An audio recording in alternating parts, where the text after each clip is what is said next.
tiimu y'abooluganda lwa Muwanga Kivumbi mu Kampala abagattibwa endowooza ey'ebyobufuzi emanyiddwa abo batambudde naffe nga tuwakanya gavumenti eno, abo batambudde naffe nga tutwala ensonga ezitukwatako eza Buganda ne Uganda mu maaso. Muwanga Kivumbi ye chairman wa Buganda Caucus mu Parliament.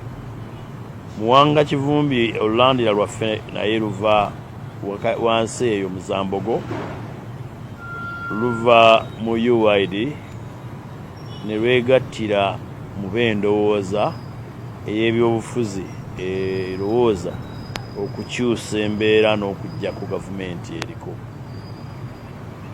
So oluganda lwaffe olwo lutegeerekeka lwafunzibwako mu kibiina kye bayita Ssuubi 2011. Omuzadde kankwanjulire Kikaya College School Bulenga lya kisulo n'abava ebweru ly'abawala n'abalenzi ligatta amadeeni gonna liviira ddala ku siniya esooka paka ku y'omukaaga lisomesa arts ne sciences. Omwana bamubangulira ddala tebakoma kusoma busomi kyokka, bamutendeka emirimu gy'omu mutwe omuli okwokya welding, okusiba amazzi, okusiba enviiri, okukosa okufumba oba kiyite catering and hotel management, okuzimba, okutunga oba kiyite fashion and designing, okukanika emmotoka, okukosa amasannyalaze, ku bitone by'abayizi b'ekansa omuli okuyimba, okusamba omupiira wamu n'okubaka, endya y'abaana nnungi, layibulale ya mulembe. Ow'ekisulo osasula emitwalo 69. Okwo nno kwe kuli okulya, okusula, okusoma n'endabirira endala yonna. Lisangibwa Bulenga ku Mityana Road, kilomita 7 zokka okuva e Kampala. Kuba ku 0772 442 799. Honorable Muhammad Muwanga Kivumbi naffe olulira lwa mirundi ebiri. Olulira olusooka kwe kubeera muganda waffe gwe tutambudde naye obulamu bwaffe bwonna obw'emyaka gyaffe egy'obukulu oba egy'ebyobufuzi, era gwe tuwangadde naye nga tukola naye twesa naye empiki z'ebyobufuzi. Ate oluliro olwokubiri lwe lw'obwalooya. Obwalooya bubeera ne instructions eziweebwa eziri fomo n'ebigenderako. Naye waliwo n'oluganda lwe tubadde tutambula nalwo okumala ebbanga, lulwawo ng'abantu babadde balulabanga olwagootaanamu olw'embeera y'ebyobufuzi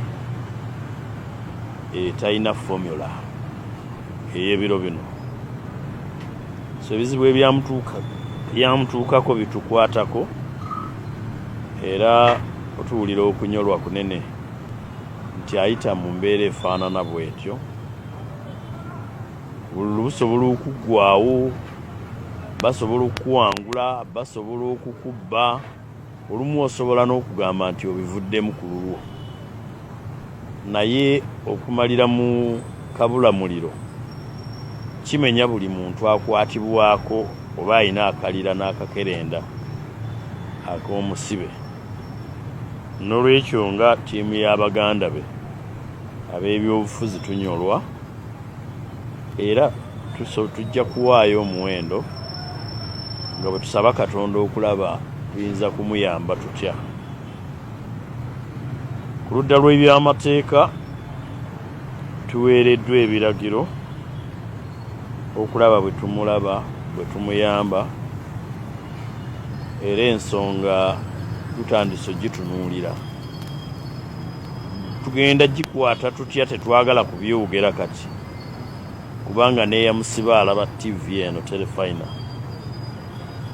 Naye nga kye tuyinza okwogerako ekya public emanye nti tetuyinza kukyakalira mu nnaku ya muganda waffe ensonga ne bwe ziba zifaanana ziti eziriwo ez'ebyobufuzi. Etukwatako tujja gyetabamu, oluganda lukyagenda mu maaso. Oluganda kitegeeza omusaayi ogutakyuka ensi ne bwekyuka, ennyanja ne bwesiikuuka omusaayi gusigala gutambulira mu misuwa gy'abooluganda. So kyenyinza obbagambako kyekyo mu kiseera kino, era mu bbanga asidde ne mujja kubanga mutuwuliza kuwa we tunaaba tutuuse. Ttiimu y'abooluganda lwa Muwanga Kivumbi mu Kampala abagattibwa endowooza ey'ebyobufuzi emanyiddwa, abo batambudde naffe nga tuwakanya gavumenti eno, abo batambudde naffe nga tutwala ensonga ezitukwatako eza Buganda ne Uganda mu maaso. Muwanga Kivumbi ye chairman wa Buganda Caucus mu Parliament. Muwanga Kivumbi olulandira lwaffe naye luva wansi eyo Muzambogo, luva mu UID ne lwegattira mu b'endowooza ey'ebyobufuzi erowooza okukyusa embeera n'okujja ku gavumenti eriko. So oluganda lwaffe olwo lutegeerekeka, lwafunzibwako mu kibiina kye bayita Ssuubi 2011, naye ng'ate Ssuubi yagaziwa erimu abantu ne bemutaalabanga nga ba notables mu kibiina ekyo oba mu ndowooza eyo. Musobola okutulaba ku olwo, musobola okutulaba oluvannyuma, oba musobola okutulaba nga terunnatuuka. Kinasinziira ku strategy nga bwe tunaaba empenda nga bwe tunaaba tuzitemye.